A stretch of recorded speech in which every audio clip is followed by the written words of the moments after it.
દર્શક મિત્રો, India news ગુજરાતના સોશિયલ મીડિયામાં આપનું સ્વાગત છે। દર્શક મિત્રો, એક મોટા સમાચાર લઈને આવ્યો છું। સમાચાર જાણીને આપને આનંદ થશે। દર્શક મિત્રો, સમાચાર એવા છે કે આપણા દેશના વડાપ્રધાન નરેન્દ્ર મોદીનું સપનું સાકાર થઈ ગયું છે। જી હા, આપને જણાવી દઉં કે નરેન્દ્ર મોદીનું સપનું વન નેશન વન ઇલેક્શન સંસદની અંદર તેમની કેબિનેટ દ્વારા મંજૂરી મળી ગઈ છે।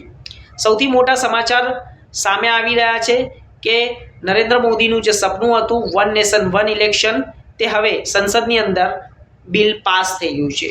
તો દર્શક મિત્રો, વન નેશન વન ઇલેક્શન એટલે કે એક દેશ અને એક ચૂંટણી। તો વન નેશન વન ઇલેક્શનના ફાયદા શું છે એ પણ આપને હું જણાવીશ।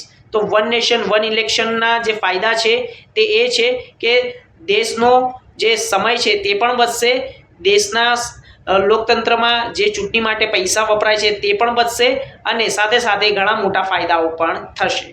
નમસ્કાર।